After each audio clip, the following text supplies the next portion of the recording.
Okay, this video is the decline and fall of Western art, and here is the book, The Decline and Fall of Western Art. Here is the author, where I can get my finger up here, Brendan M.P. Hurd. I thought it was a very good book. This is the painting, one of the paintings talked about in the book, and this is the fall of the last days of Pompeii. But what this picture really reminds you, if you've studied history and the Greeks at all and the Romans, this reminds one of, Aeneas carrying his father out of burning Troy. And the message there is that the young man has to preserve the memory of his father, which in our case, and relevant to this book, is the memory of Western civilization, of Western culture. Western culture is amazing. It is great. It is the most amazing artistic, musical culture, scientific, you could name it. It's amazing. And people don't know about it. Most modern people are completely clueless. And modern art is a disgusting insult of a joke. It's the emperor's new clothes. It's a piece of crap. And anyways, I just want to share with you a few points from this book because it's a very clever book. So this is a book review of this Decline and Fall of Western Art by Brendan Hurd. Okay, so here's just some quotes from the book. It was from 2017. It's self-published at Amazon.com. I got news for you. A lot of the best books are self-published because a self-published author can say whatever they want and they write good stuff. Whereas the publishing companies are always going to make you follow their formula and code, and they do all kinds of things to decrease the quality of a book. But what a publisher is good for is to market a book. Okay, so anyways, Brendan Hurd, here's his first quote. Those of us who are aware of what is happening now will need to work very hard to preserve what still remains of the real art heritage, as modernism shows no signs of stopping in its destructive march. Modernism and postmodernism have no sensible practical difference whatsoever. Postmodernism is just an invented category to pretend that there's some type of movement beyond modernism. Today, traditional art is associated with patriarchy, oppression, despite its objective excellence. The old art is great. It's awesome. Such a philosophy is guaranteed to be the champion of mediocrity and decline. So how do we reclaim our rightful vitality? The first step is we must acknowledge that we are in decline. We must publicly complain about the nonsensical modern art galleries. Currently, Europeans are scarcely permitted to acknowledge their history and culture. A people's art represents their soul. Art is an indication of a society's health. Like the outward signs of health in the body, the beauty of art reflects a culture's fitness. For the true artist of today, there is no outlet at all to speak of, let alone to flourish within. When you see a Greek sculpture, you sense immediately the greatness of the underlying civilization and its philosophy. You ask yourself, who made this? I'm trying to find a quick picture of a Greek sculpture in this book. You'll just see it's beautiful. The Greeks, the ancient Greeks, were so brilliant. Here, I don't know if it'll show up on this web camera. You can get a sense of it there. It's beautiful. And here's what he says. What is the mystery of this achievement? You know that you have been a witness to the artistically superhuman, and that realization can never be unseen. You know, too, in an instant, the near impossibility of surpassing the maturity of that idealism, and setting this near impossibly high standard as the goalpost of excellence has been antiquity's greatest gift to the legacy of Occidental. Occidental means Western art. This is the track whereon was set the locomotive of Promethean achievement. And again, this is all Brendan Hurd from his book, Decline and Fall of Western Art. So, you've seen probably these old sculptures of just this sort of fat blob of a lady with big breasts, big butt, and all that. And you say to yourself, a child could have made that. Anybody could have made that. But you look at this Greek sculpture and you know you could never do that. That takes a ton of skill, which you just don't have. And that's real art.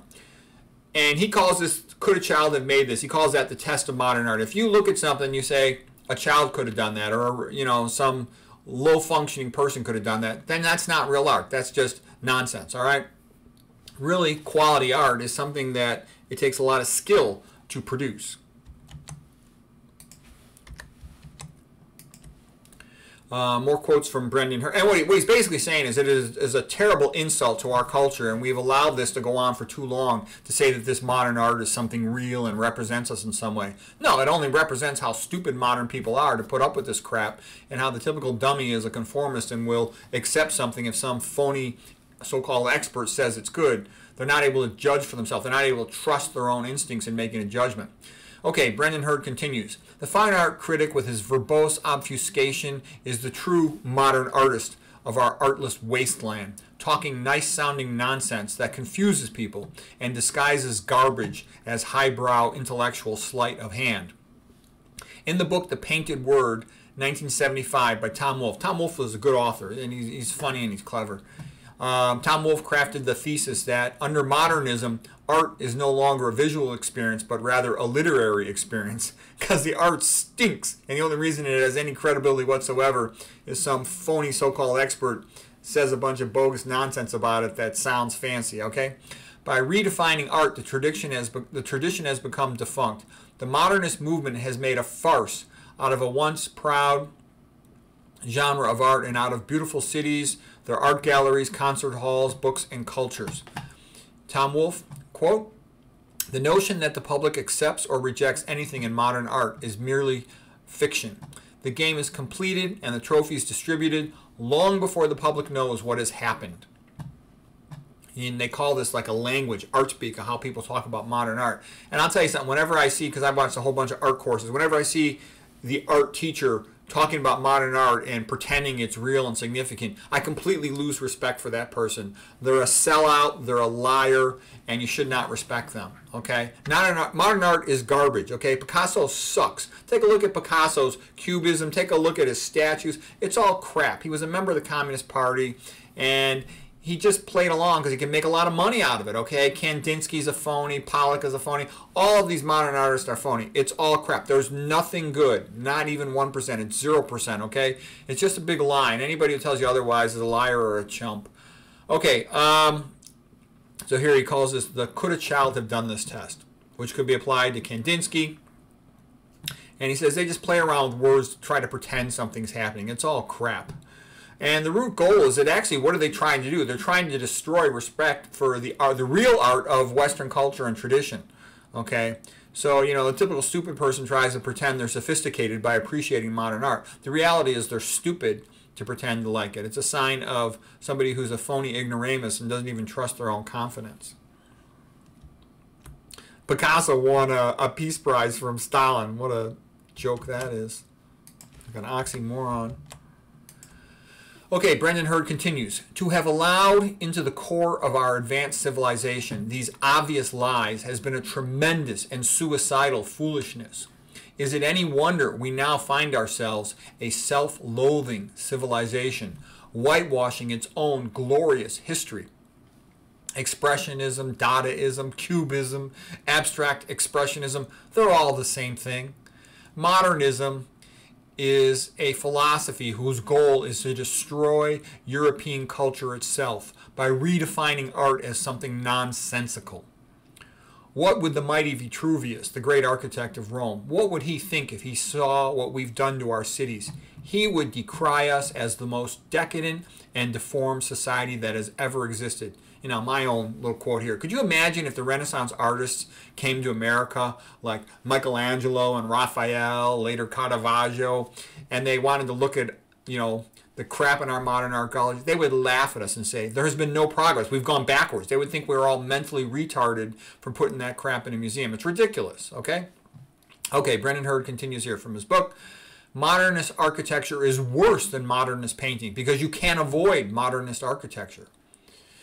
It's, you know, out there in the streets rather than being just in a museum. The great majority will suppress anecdotal experience, self-analysis, or even historic fact and objective knowledge if it conflicts with majority opinion or might make things in any way socially uncomfortable. Now, my little intercession here, I actually think that's a sign of high intelligence. Anybody that can go against conventional opinion, because most people can't.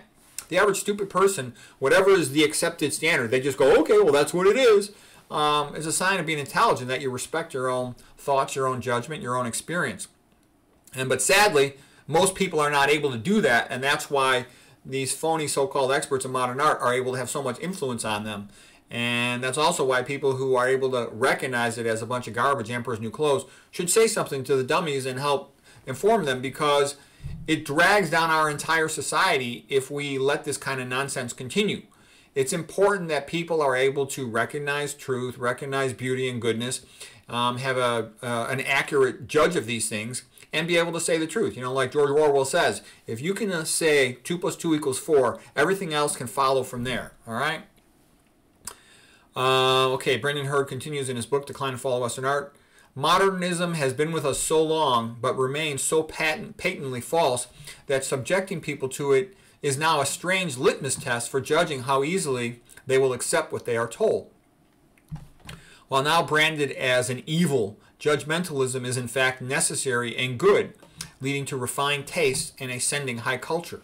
Yeah, we have to judge things, and we have to discriminate all day long. That is good, that is not good. I'm attracted to this person, I'm not attracted to this person, or whatever the subject is. It's obvious that we constantly have to make judgments all day long.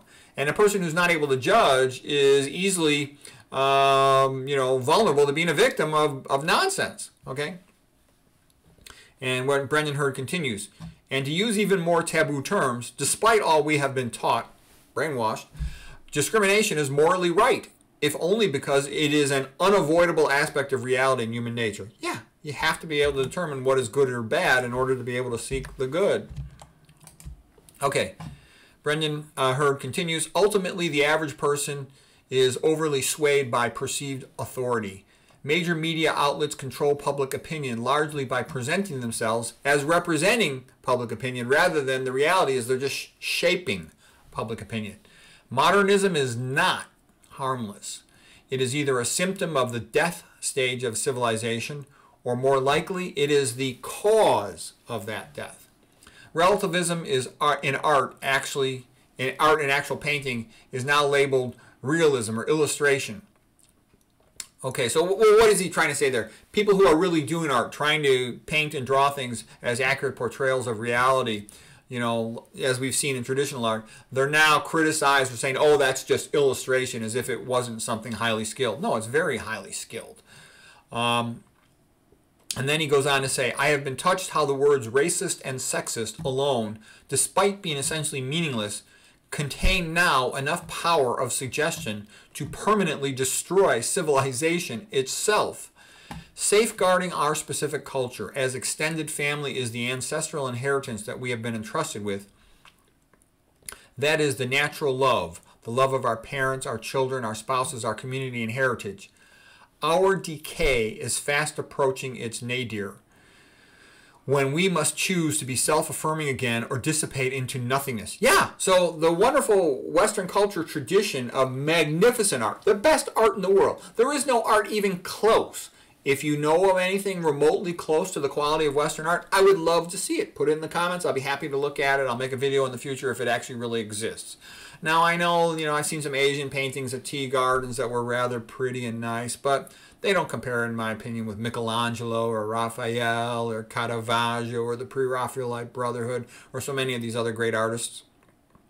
The skill level, I won't even get into all that right now, but okay, let's continue with Brendan Hurd. He says, it is much easier for modernists to teach children our civilization is not worth saving when they only see boring glass box buildings, soul-crushing industrial estates, and bookshelves of narcissistic chick-lit. Okay? Here's a quote by a different expert on art. This is R.H. Ives Gamble from Twilight of Painting. He says, the ultimate importance of modern painting in the history of art will be seen to lie in the fact that it discredited and virtually destroyed the great technical traditions of European painting, laboriously built up through the centuries by a long succession of genius.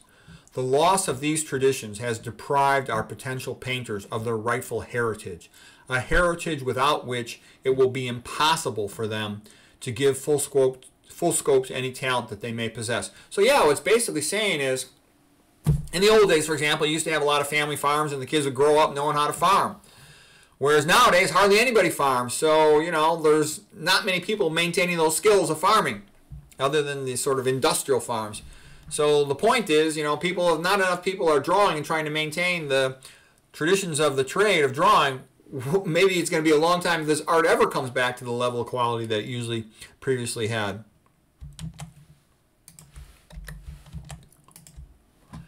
In all other aspects of art, this is Brendan Hurd continuing, of Western art, literature, and music, the trend and the message is the same. Modernism's goal is degeneration. Now I'm going to add in my own thoughts right here. This is what I mean by the destruction of culture by atheism. And atheism really means sort of atheistic Darwinism on the path to communism. It says that life is meaningless, that humans are just talking monkeys. And if that's your way of looking at the world, you have no motivation to create art. You have no reason to respect art. All you want is to try to become a member of the Communist Party and have your own personal slaves, okay? That's not a good worldview to create a nice, wealthy country, all right?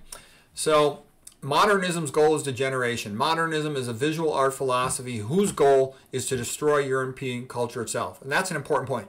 Modern art is not just harmless garbage. It is a tool that is being used to destroy the great art of Western civilization. And people should be aware of that. It's actually an evil thing, and I think it's often used for money laundering. It's a bad thing. And if you've got kids and you see modern art, you should tell them that is garbage, that is crap. Don't ever be fooled by this crap. You should emphasize that so the kids grow up with a proper ability to judge something.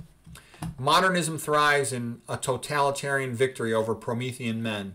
A trusting population simply does not expect to be deceived by its authority figures.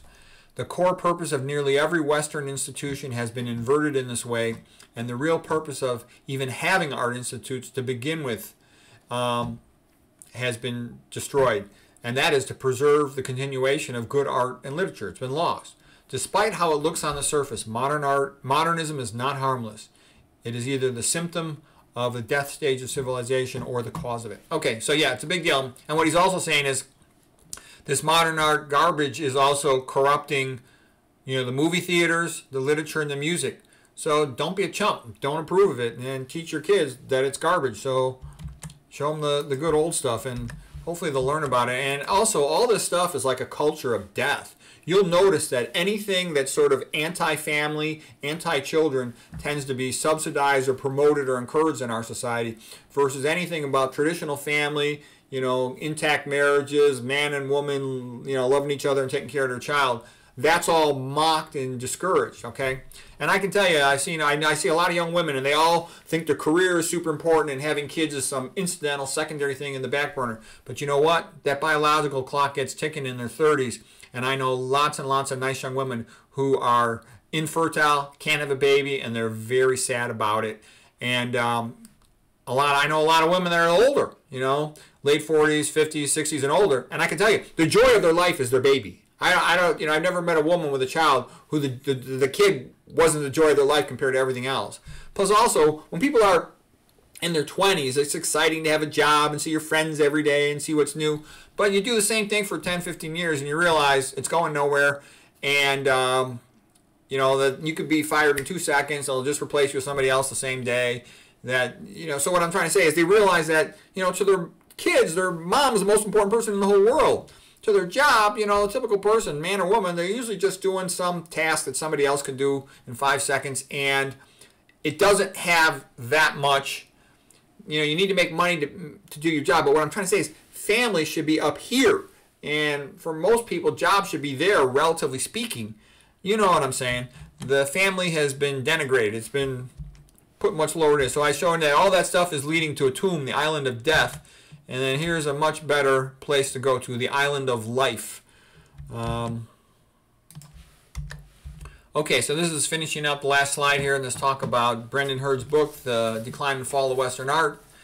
To attempt to unbalance the gender roles is to go against nature, which is to invite death, and that is what we have done. So in his opinion, trying to make a man like a woman or a woman like a man is not healthy for society, and he feels that that might lead to the society's eventual premature extinction.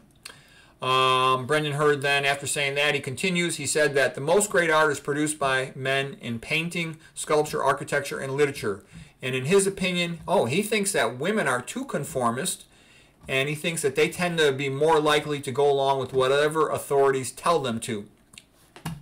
And he says that women will only defend art and culture if it's socially popular to do so. He feels that women are more hesitant than men to speak up and defend culture and Western civilization when it's not popular to do so. And he says that a culture will only survive if men support it. And he actually thinks perhaps that's why Christian men are scapegoated nowadays in effort to destroy Western civilization. Because if you can scapegoat the men and disempower them and they can't speak up about the benefit of Western civilization, it'll be easier to get rid of Western civilization. And I do kind of see that happening nowadays, that there's this big push to promote atheism and to say that all of Western civilization is a bunch of crap. And if people will buy into that, then it'll be easy to make them accept communism.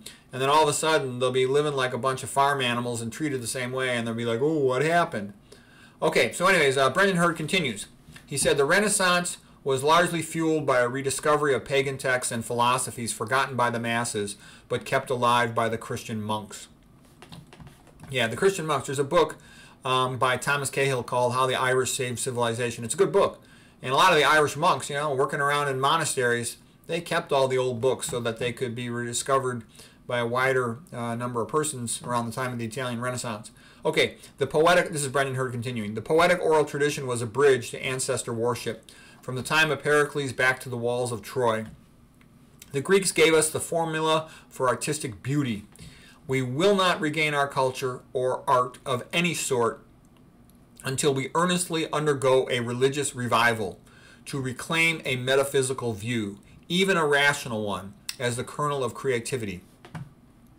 There is a slowly dawning realization amongst artists and philosophers that we cannot live without a metaphysic. Okay, so what is he basically saying there? I'm going to interject a little here. A lot of people will mock religion and tradition, but guess what? They suck, okay? If you have an artist who doesn't respect the family or traditional art, traditional history, and Western culture, they're not going to be able to produce anything better on their own. They stink, okay? So, that's one of the reasons, too, I've recognized that if you want to be a great artist, a great writer, a great music composer, why wouldn't you look at the best art, the best music, the best architecture, the best books ever written, and that's going to take you to the Christian tradition. It just is. If you know anything compatible, fine, I'll take a look at it, but I studied this stuff for decades, and it's so much better than everything else. It's not even funny. To throw away the best mankind has ever done in art, literature, music, and architecture, that would be stupid. Okay, so Brendan Hurd continues. Here he goes. When we individually or as a society determine that human religion is not true and do away with the concept of God, it seems we cannot do so without leaving behind what is best in us. If you get rid of God, then life is philosophically meaningless. And if life is philosophically meaningless, how does that motivate you to create any art? How does that inspire you to create art or to learn about it or anything? We vividly see in our artworks of today, according to Brendan Hurd, all of which are failures. Modern art's a failure completely. The loss of the spiritual element. The direct relationship between spirituality and art is fundamental. We need to believe in ourselves to have an art. So here's a big question. Can Western civilization be saved? Is it too late? Are we inevitably headed to the island of death and the destruction of Western civilization? Or can we save it? And it's only going to come if there's going to be a religious revival. You can say whatever you want. You study art, you study history, and you will see that is the case. So Brendan Hurd continues. Puppet masters do not want art or ideas. They want tactless strip mall populations of spiritless drones, and our tradition is not gone from us. It is only hidden from us. It can be revived. So that's Brendan Hurd from The Decline and Fall of Western Art. A very good, interesting book, and he's right spot on correct in his assessment of modern art as a fake insult and a joke, and we should not put up with it, and we should learn and respect and appreciate all the traditional art, and if teach our kids how to draw, and respect people doing real art. So anyways, that's it. Hope that was interesting or helpful.